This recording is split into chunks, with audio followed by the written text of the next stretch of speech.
तो आपका कहना है कि ये भगवा लेना चाहिए, बिल्कुल लेना चाहिए, बिल्कुल लेना चाहिए जी। और गांधी को मैं फिर वही कंट्रोवर्सी क्रिएट नहीं करना चाहता, पर गांधी के बारे में कहते कि उसने ऐसा आंदोलन किया, दांडी यात्रा निकाली, सब कुछ निकाला, तो तब क्यों चुप हो गया था जब भारत का बंटवारा था? तब किसने एक आंदोलन क्यों नहीं किया? उसकी तब आवाज़ निकल गई। बंटवारा होने के बाद उसने कह दिया एक बार, जब वो सरदार पटेल जी का इलेक्शन में जीत हुई, तब उसने आवाज़ निकाल दी कि तब वो अनशन पे बैठ गए, पर उस जब अनशन पे नहीं बैठे जब पाकिस्तान का बंटवारा होना, तब कहाँ चले गए वो? और फिर कहते हैं कि फिर मैं नाथूराम गोडसे जी के बारे में कुछ बोलूँगा तो फिर वो अच्छा नहीं बोल ही दीजिए, अब तो बोलने लगे। जैसे उनकी अर्थी अभी आज तक प्रवाहित नहीं हुई, उनकी मनोकामना है कि वो सिंधु जब तक भारत में नहीं मिलती तब तक मेरी अर्थियाँ प्रवाहित न हो और सिंधु में ही प्रवाहित हो, तो वो इनको देश का गद्दार लगता है। और जिसने मस्जिद में बैठ के गीताएँ पढ़ी हो, जिसने सरेआम हिंदुओं को कहा था कि अगर मुसलमान आपको मार भी दे तो आपको उनके लिए आवाज़ नहीं उठानी चाहिए, मुसलमान हिंदुओं के लिए अहिंसा, मुसलमान मोपला कांड कर दे, डायरेक्ट एक्शन दे कर दे, कुछ भी कर दे, उनके लिए कोई वो नहीं। उन्होंने मुसलमानों ने जब मेरी सर रेल में कटी वो भेजे हिंदू, तब उनके लिए मन में पसीना नहीं आया, तब कुछ नहीं आया। नाथूराम गोडसे ने तो महात्मा गांधी पर गोली चलाई संविधान के हिसाब से, तो नहीं गलत बात है ना ये तो आप कहना चाहते हो जो कृष्ण जी ने कंस का वध किया था तो वो भी गलत था, राम ने रावण को मारा था वो भी गलत था। तो आप गांधी जी को कंस से कंपेयर कर रहे हैं? बिल्कुल, वो तो शकुनी मामा थे, कंस क्यों थे? वो शकुनी मामा थे। कंस और रावण तो कांग्रेस थी, जिन वो तो ग्रुप था ना। महात्मा गांधी शकुनी मामा थे? बिल्कुल शकुनी मामा थे, वो तो भड़का रहे थे ना कांग्रेस को। ऐसे नहीं बोलना चाहिए, राष्ट्रपिता हैं। राष्ट्रपिता की मैं तो मानता पिता। कौन देश का बाप हो सकता है क्या? कोई देश का बाप हो सकता है? कैसी बात कर रहे हो आप? देश का बाप कौन होगा? देश का बाप तो कोई नहीं सकता ना। भारत माता है तो आपने उसका पति घोषित कर दिया उसको। बिल्कुल, आपने उसका पति घोषित कर दिया। क्या बात कर रहे हो आप? राष्ट्रपिता को कहाँ पे कौन सा डॉक्यूमेंट है जिसमें कहते हैं राष्ट्रपिता है? ऐसा तो कोई डॉक्यूमेंट नहीं है। ये तो वही लोग थे ना जिन्होंने सुभाष चंद्र बोस को कहा था कि ये तो क्रिमिनल है, और नेहरू ने तो ये भी कहा था कि मैं एक्सीडेंटल हिंदू हूँ, तो आज वो कश्मीरी हिंदू बन गया। ये कैसी बात हुई? चलिए, अभी आप भावुक हो गए थे मूवी देखते देखते, थोड़ा मेरे पास आ जाइएगा। भावुक हो गए थे, अब बताइएगा आपके भाव कैसे रहे हैं जो इस मूवी को देखने के बाद रहे हैं? मूवी को देखने के बाद यही लगा कि रियल स्टोरी थी, हमें भी जागरूक होना चाहिए, सभी हिंदुओं को एक होना चाहिए। दूसरी बात, जो कपिल शर्मा शो आता है उसको हमें बाइकआउट करना चाहिए। उसका बाइकआउट करना चाहिए? बिल्कुल बिल्कुल करना चाहिए। और इनके खिलाफ हमें नारेबाजी, और सब भारतवासियों को यही कहना चाहूँगा कि मैं बिल्कुल बंद करो इसका चैनल। मैं कपिल शर्मा के ऊपर ये कहना चाहूँगा कि वो भी चाहता है कि मेरा बाइकआउट हो, क्योंकि बाइकआउट होगा तो पब्लिसिटी होगी और ज़्यादा लोग आए। हम ये नहीं चाहते कि बाइकआउट हो, हम ये चाहते हैं जैसे ही वो रोड पे निकले उसको 2 थप्पड़ मारे जाए सरेआम। कपिल शर्मा को उसको औकात दिखाई जाए अपनी, उसको दिखाया जाए। जब वो अपने स्टेज पे बैठ के अपनी मम्मी के लिए कहता था वो कैसे गरीबी से निकल के आए, वो गरीबी से नहीं निकल के आए कश्मीरी पंडित। वो कौन से राजा बेटे थे? बिल्कुल ऐसे लोगों को दिखाना चाहिए। बाइकआउट ना करो, उनको पब्लिसिटी ना दो, उनको दिखाओ उनकी जगह क्या है। आते जाते उनको गालियाँ दो रोड पे, उनको नीचे दिखाओ, उनकी कौम को कोसो, जब उनके ऐसे लोग सुधरेंगे। कपिल शर्मा मुर्दाबाद, कपिल शर्मा, कपिल शर्मा। चलिए, देखो ये हमें समझना चाहिए कि ना हमारे बारे में ये एक्सोडस है जो एक बार नहीं हुआ, सिर्फ कश्मीर से नहीं हुआ। केरल से ले लो, केरल से लोग ICS में जाते हैं, फिर उनकी माएँ गुहार लगाती है प्रधानमंत्री से कि हमारे बेटे को वापस लाओ। तो मतलब हमारा टैक्स पेयर का पैसा अभी आतंकवादियों के लिए यूज़ किया।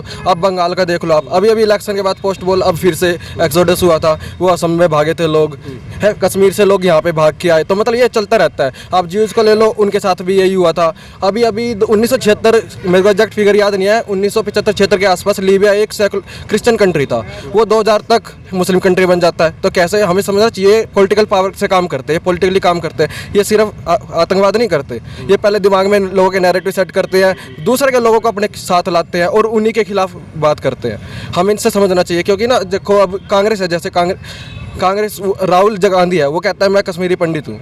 कश्मीरी पंडित कैसे? अभी केरल में उन्हें कांग्रेस के ट्विटर से आया है कि 300 कश्मीरी पंडित मारे और 15,000 मुसलमान मारे गए। तो कैसे मारे गए थे? तो कश्मीरी पंडित कैसे हुए? उन्होंने तो केरल से जीत के आए तो उन्होंने मुसलमानों की तारीफ कर दी।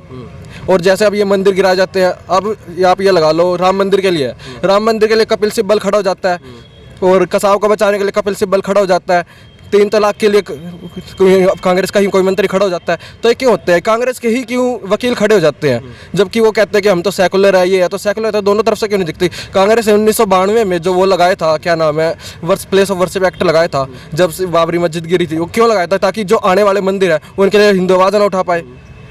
तो अब उसको धीरे धीरे हटाया जाएगा तभी कुछ काम बनेगा। और जैसे अब कांग्रेस कहती है कि पीओके उनका है, जैसे ये जेएनयू वगैरह ये सब कांग्रेस के वही है। जैसे एनडीटीवी हो गया, सबसे घटिया चैनल, पता नहीं उन्होंने क्या खाते हैं क्या करते हैं, अपने माँ बाप कहाँ छोड़ रखे उन्होंने या किसकी पैदाइश है वो, मुझे लगता है हलाला की पैदाइश है वो। एनडीटीवी वाले बिल्कुल हलाला की पैदाइश है वो। रवीश कुमार, वैसे तो मैं रवीश कुमार नहीं कहता, रेबीज है वो, कुत्ते की बीमारी है। रवीश कुमार को रेबीज कुमार है वो। अरे भाई साहब रवीश है, रेबीज कुमार है, कुत्ते की बीमारी है। कुत्ता जैसे भोंकता है वो टीवी पे आके भोंकता है, प्राइम टाइम करता है, फिर मैं कहूँगा कि अपने घर के चिट्ठे खोल रहा है यहाँ पे न्यूज़ पे आके, उससे कोई फर्क नहीं पड़ता। अब वो बरखा देता है, वो घूमती है सूट पहन के, बुरखे में घूमना चाहिए उसको, दिखाते हैं वहाँ पे जाके कि हिंदुओं ने उसका दमन किया, मुसलमानों का दमन किया, उनको दबाया। मेजोरिटी माइनॉरिटी, क्या है मेजोरिटी माइनॉरिटी, कौन से पाकिस्तान में मेजोरिटी माइनॉरिटी? 57 मुस्लिम कंट्रीज़ हैं, कौन से में है? अभी अभी मालदीव 100% मुस्लिम कंट्री बन गया है, वहाँ पे कहाँ गई माइनॉरिटी? खत्म कैसे हो जाती है माइनॉरिटी? जहाँ जहाँ कांग्रेस जाती है माइनॉरिटी कैसे खत्म हो जाती है? या फिर जहाँ जहाँ से कांग्रेस की टूट के पार्टियाँ बनती है, चाहे बंगाल होगी, केरल होगी, कम्युनिस्ट हो गए। अब कम्युनिस्ट का ले लो आप, चाइना में तो कम्युनिस्ट मुसलमानों पे हावी हैं, और इंडिया में आके उनको पता है सिर्फ हम वो मुसलमानों पे सीधा वो नहीं कर सकते, तो हम पहले हिंदुओं को ख़त्म करेंगे, फिर मुसलमानों को ख़त्म करेंगे, फिर जाके फिर अपनी सत्ता बना लेंगे। लेनिन का हो गया, चाहे ये माओ हो गया, ये जिनपिंग हो गया, ये सब यही करते हैं। जैसे कोई सेकुलर कंट्री हो तो उसमें साथ हो जाते हैं, साथ गांठ बनाते हैं। बाइडन ले लो, बाइडन अब कम्युनिस्ट है वो, अब वो मुसलमानों के हक में बोलता है, सब कुछ बोलता है, इंडिया के खिलाफ है वो। और जैसे ही वहाँ से वो मतलब उनका राजा जाएगा वो सबको एक तरफ कर देगा। वो तो जब वो रिलीजन में विश्वास ही नहीं करते कम्युनिस्ट, तो कहाँ का सेकुलरिज्म और कहाँ का मुस्लिम। कहीं ना कहीं देखिए आपकी बातों से लग रहा है पूरा का पूरा आप ये मूवी देख के आए हैं और कहीं ना कहीं आप एक हिंदूवादी सोच रखते हैं, और आपकी बातों से ये भी नज़र आ रहा है कि हाँ कहीं ना कहीं मुसलमानों के लिए आपके मन में एक अलग प्रकार की धारणा है। मैं बताता हूँ ना जी, आप सीधा सीधा कुरान पढ़ लीजिए, कुछ ज़्यादा बोलने की ज़रूरत नहीं है। और मैं फिर इसके बारे में कहूँगा तो फिर वही फतवा नंबर आ जाएगा, उनके बाप इकट्ठे हो जाएंगे, फिर मेरे लिए भी सर तन से जुदा निकलेगा रोड पे, तो उसके लिए कोई फ़ायदा नहीं है। अभी जब पावर हम स्ट्रॉन्ग हो जाएंगे तो फिर हम खुल के भी बोल देंगे। आप ये देख लीजिए स्ट्रॉन्ग कैसे होंगे, अब स्ट्रॉन्ग कैसे हिंदू एकता हो। देखिए मैं बताता हूँ जैसे कि ना अभी कोई एक मुस्लिम मर जाए तो उसके लिए अमेरिका से भी आवाज़ उठती है, हर जगह से आवाज़ उठती है, पताल में से भी लोग निकल के आ जाते हैं, मुर्दे भी वापस आ जाते हैं। कहते हैं ना इस्लाम में कि जब वो आएगी, क्या नाम है, जब परले आएगी तो मुर्दे भी खड़े हो जाएंगे, तो उनके लिए खड़े हो जाते हैं। पर इतने लोग हिंदू मर गए, उनके लिए आवाज़ नहीं। बंगाल में इतने हिंदुओं को मार दिया, उनके लिए आवाज़ नहीं। तो वो कहाँ जाते हैं? वो ये सब नैरेटिव का गेम है, पहले बच्चों को पढ़ाएंगे। अब मैंने कुछ बुक्स पढ़ी है, मैं कंफर्म नहीं करता हूँ केरल की है कहाँ की है, उसमें बताते हैं कि अगर आप कन्वर्ट हो जाओगे तो आपको लॉकेट पहनना पड़ेगा, क्रॉस पहनना पड़ेगा, फतिया पढ़ना पड़ेगा, शारदा पढ़ना पड़ेगा, क्या क्या पढ़ना पड़ेगा। ये कौन सी बुक्स में पढ़ाया जाता है मेरे को नहीं समझ आता। सांगा के बारे में नहीं पढ़ाते, शिवाजी के बारे में नहीं पढ़ाते, संभाजी महाराज के बारे में नहीं पढ़ाते, सूरजमल भगवान वो राजा के बारे में नहीं बताते, और राजा दाहिर के बारे में नहीं बताते, किसी के बारे में नहीं बताते हैं। तो बिल्कुल ये भगवा भी आप लिए घूम रहे हैं भाई? जी ये तो हम बिल्कुल लेके आए थे, हम 17-18 जने थे, वो तब चले गए। हमने प्लान बनाया था कि हम भगवा ये चोला लेके चलेंगे, भगवा चोला पहनकर द कश्मीर फाइल्स देख के आएंगे। तो क्या इसमें अपने शक्ति प्रदर्शन दिखा रहे थे भगवा? नहीं, शक्ति प्रदर्शन नहीं, ताकि जो दूसरे लोग हैं वो जो मतलब कि इंटेलेक्चुअल है, जो मतलब पढ़े लिखे हैं, बड़ी बड़ी यूनिवर्सिटी से पढ़े हुए हैं, इंग्लिश बोलने वाले उनको दिखाना था कि आप ऐसे आओ। हमारी ये नहीं है, पेंट कोट नहीं है, पेंट कोट वो इसलिए पहनते थे क्योंकि वहाँ पे ठंड थी।